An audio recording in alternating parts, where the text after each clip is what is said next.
অনেক সফলতা। কারণ কেন নিরক্ষরতা দূর করার জন্য উনি এই প্রতিষ্ঠানটা খুলেছেন উনার মায়ের নামে। হাফেজা নিসা বয়স্ক বিদ্যালয় এটা উনি করেছেন উনার মার নামে যাতে উনার নিজের ফান্ডের থেকে এইটা খোলা হয়েছে। আরো ৬ টা কেন্দ্র করা হয়েছে যাতে করে মানুষ নিরক্ষরতা না থাকে। মানুষ আজকে স্বাক্ষর দিতে পারছে উনারা এখানে এসে। সমাজে অসংখ্য অগণিত মানুষ আছে। এদের মধ্যে এমন কিছু মানুষ আছে যাদের উদ্যোগে, চিন্তা, চেতনায় তারা সমাজকে এবং মানুষকে উন্নতি করাই যাদের মূল লক্ষ্য।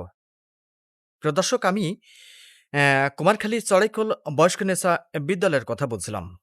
এই বিদ্যালয়টি একটি যার মহৎ উদ্যোগে এবং মহৎ চিন্তা চেতনা নিয়েই এই কাজটি যিনি করছেন। তো এই প্রসঙ্গ নিয়েই আমি এই বয়স্ক নেশা বিদ্যালয়েরই একজন শিক্ষার্থী আছেন, আমার পাশে উপস্থিত আছেন। তো আমি তার কাছ থেকেই এই বয়স্ক নেশা বিদ্যালয় সম্পর্কে একটু জানার আমি চেষ্টা করব যে আসলে এই কাজটা বা এই বিদ্যালয় থেকে আসলে তারা আসলে কোন জাতের বা কোন শিক্ষা মূলত তারা এখান থেকে করে থাকে এবং এই বিদ্যালয় থেকে মূলত কোন শিক্ষাটা মূলত এই বয়স্কদের মধ্যে দেয়া হয় এবং আসলে এরা কি মূলত অ্যাকচুয়ালি বয়স্করাই যেন ভর্তি হতে পারেন নাকি সব শ্রেণীর বা সব বয়সের মানুষই এখানে কি তারা ভর্তি হতে পারে? তো সে বিষয়টা নিয়েই আমার পাশে একজন এই বয়স্ক নেশা বিদ্যালয়ের একজন শিক্ষার্থী উপস্থিত আছে। আমি তার কাছ থেকে তার বাদবাকি কথাটি শোনার চেষ্টা করি। ১ম এই আপনার নামটা বলবেন। আমার নাম মুসাম্মদ শাকিলা আক্তার। শাকিল আক্তার। আপনি তো এই বিদ্যালয়েরই একজন শিক্ষার্থী। জি। আচ্ছা, আপনি এখান থেকে কি শিক্ষা গ্রহণ করেন? আমি এখানে কোরআন পড়ছি। কোরআন পড়ছেন। জি। আচ্ছা, এখান থেকে কোরআন বাদে আর কোন শিক্ষাটা মূলত দেওয়া হয়? এখানে বাংলা, অঙ্ক, আরবি, ইংরাজি ৪ সাবজেক্টই পড়ানো হয়। আচ্ছা, আপনি শুধুমাত্র আমি কোরআন শরীফ পড়ি। কোরআনটা। জি। এখানে কোরআন কি মূলত একেবারে পুরাটাই কি করা হ্যাঁ, হয়? হ্যাঁ। এখানে মানে কায়দা, আমপারা, কোরআন ৩ টাই শেখানো হয়। ১ম থেকে শুরু। আচ্ছা, ও আমরা যেটা সাইনবোর্ডে দেখলাম এই যে অ্যাডভোকেট আকমাল হোসেন। জি। তো উনি আসলে কোন চিন্তা নিয়ে আসলে এই কাজটা করছেন বা আসলে উনার উদ্দেশ্যটা যদি আপনি শিক্ষার্থী হিসেবে যতটুকু জানেন আরকি? উনার উদ্দেশ্য তো অনেক ভালো, অনেক সফলতা। কারণ কেন নিরক্ষরতা দূর করার জন্য উনি এই প্রতিষ্ঠানটা খুলেছেন উনার মায়ের নামে। হাফেজা নিসা বয়স্ক বিদ্যালয় এটা উনি করেছেন উনার মার নামে যাতে উনার নিজের ফান্ডের থেকে এইটা খোলা হয়েছে। আরো ৬ টা কেন্দ্র করা হয়েছে যাতে করে মানুষ নিরক্ষরতা না থাকে। মানুষ আজকে স্বাক্ষর দিতে পারছে উনারা এখানে এসে। এখানে ১২ থেকে ৮০ পর্যন্ত ৯০ বছর পর্যন্ত মহিলারা আছেন যারা শিক্ষা গ্রহণ করছেন। আচ্ছা। তার মানে যেহেতু ১২ যেহেতু আপনি কথাটা বললেন, তার মানে যে সমস্ত ছেলে-মেয়ে যারা মোট কথা স্কুল থেকে ঝরে পড়ে গেছে হ্যাঁ, আরকি। হ্যাঁ। তারা আসলে স্কুলে তাদের যাওয়া সম্ভব হচ্ছে না বা হয় না। তো সেই ক্ষেত্রে এই বয়স্ক নেশা স্কুলে এসে তারা আরকি শিখতে পারে আরকি। জি, এখানে আসলে যারা দরিদ্র, অসহায়, গরিব অনেকেই লেখাপড়ার জন্য টাকা-পয়সার জন্য পড়ালেখা করতে পারে না। সেই সুযোগটা এখানে অ্যাডভোকেট আকমাল হোসেন দিছেন। ও যাতে এখান থেকে মূলত আপনার শিক্ষার্থীদের আসলে বই অর্থও দেয়া হয় হ্যাঁ, আরকি। হ্যাঁ, এখান থেকে প্রতি মাসে তাদেরকে ভাতা করে দেওয়া হয়েছে। প্রত্যেক যাতে শিক্ষার্থী পায়? না প্রত্যেকে নাও, যারা একদম গরিব, অসহায় ও তাদেরকে দেওয়া হয়েছে। শুধুমাত্র যারা গরিব এবং এক অসহায় কথায় যারা অসহায় অবস্থায় আছে, জি, যাদের আসলে শিক্ষা উপকরণ বা শিক্ষা মূলত নেয়ার মতন তাদের সেই অর্থনৈতিকভাবে সেই সামর্থ্য না থাকার কারণেই মূলত এখান থেকে হ্যাঁ, আসলে তারা অর্থাৎ এই অ্যাডভোকেট আকমল হ্যাঁ। হোসেন সেই সুযোগটা দেন। জি, এখানে বিনামূল্যে বই দেয়া হচ্ছে, সিলেট দেয়া হচ্ছে, পেন্সিল দেয়া হচ্ছে। দিয়ে উনি নিজে এটারে শিক্ষা গ্রহণ করাচ্ছেন। আচ্ছা। তো এই বিদ্যালয়টা মূলত কত সালে প্রতিষ্ঠিত হয় আপনার জানা মতে? ২০২০ সালে মনে হয়।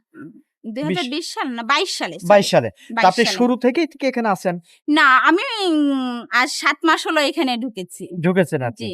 তাতে এখান থেকে যে শিক্ষাটা বা যেটা আপনি পাচ্ছেন আরকি, তাতে আপনার কাছে পরিবেশটা কেমন বলে মনে হচ্ছে আরকি? পরিবেশটা অনেক ভালো। অনেক ভালো মানে সুদক্ষ শিক্ষক নিয়েছেন এখানে নিয়োগ করেছেন।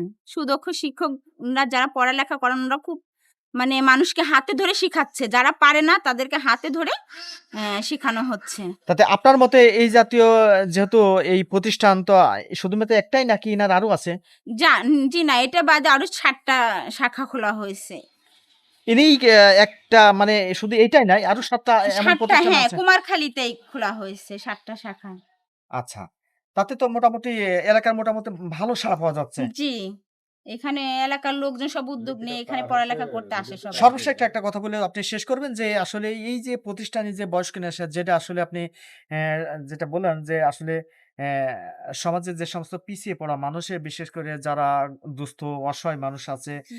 এবং সে সাথে যারা ঝরে পড়া যে সমস্ত ছেলেমেয়ে যারা আছে তাদের জন্যও এখানে আছে আরকি এবং এই যে কাজটা হচ্ছে আরকি আসলে আপনার মতে আপনি একজন এদেশের একজন মানে নাগরিক হিসেবে আপনি কি মনে করেন এই জাতীয় প্রতিষ্ঠান আরো অন্যান্য জায়গায় হওয়া উচিত কিনা? হ্যাঁ, আমি চাই প্রত্যেকটা জেলায় যদি এরকম করে তাহলে অনেক ঝরে পড়া মহিলা, ছেলে, বাচ্চারা সবাই সুযোগটা পাবে আমাদের মতো।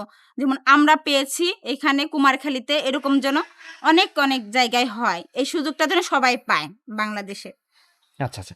আপনাকে অসংখ্য ধন্যবাদ। দর্শক আমরা ধন্যবাদ। শুনছিলাম একজন শিক্ষার্থীর কথা। তিনি কিন্তু এই যে বয়স্ক নেশা যে স্কুলটা সেই স্কুলে তিনি কি একজন শিক্ষার্থী তিনি কিন্তু সবেমাত্র এখানে প্রায় ৭ মাস মতন আরকি তিনি এখানে ভর্তি হয়েছেন এবং সেখানে ভর্তি হওয়ার পরে তিনি কিন্তু এখান থেকে যে শিক্ষাটা তিনি লাভ করছেন বিশেষ করে তিনি কিন্তু বলছেন যে আমি কিন্তু এখান থেকে মূলত কোরআন শিক্ষাটাই এখান থেকে আমি এখান থেকে শিখেছি এবং শুধুমাত্র এখানে কোরআন শিক্ষা না এখানে বাংলা, ইংরেজি এবং অন্যান্য সাবজেক্টে কিন্তু এখান থেকে শেখানো হয় এবং বিশেষ করে যে সমস্ত গরিব এবং অসহায় মানুষ তাদের জন্য কিন্তু একটা স্পেশাল একটা অফার আছে। অফার বলতে আমি বোঝাচ্ছি এই কারণেই যে এখানে যে সমস্ত যারা একেবারে যারা শিক্ষার উপকরণ বলতে শিক্ষার উপকরণ কিনতে গেলে কলম, খাতা অন্যান্য যেগুলো লাগে আরকি সেইগুলো যারা কিনতেও পারে না কিন্তু এখান থেকে এই সমস্ত শিক্ষার্থীদের জন্য মূলত এখান থেকে তাদেরকে অর্থাৎ মানে কি বলে আরকি পয়সাও আরকি দেয়া হয় প্রতি মাসে এখানে ৳৫০০ করে একদম সে গরিব মানুষের জন্য।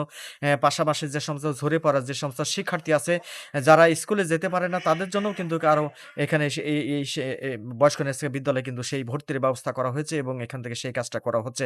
তো দর্শক আমি একজন শিক্ষার্থীর কথাই যে বয়স্ক নেছে যে স্কুলটা আছে সেই স্কুলের একজন বয়স্ক নেছে যে শিক্ষার্থী আছে তার কথা কিন্তু আপনাদের সামনে সরাসরি তুলে ধরার জন্য আমি চেষ্টা করলাম।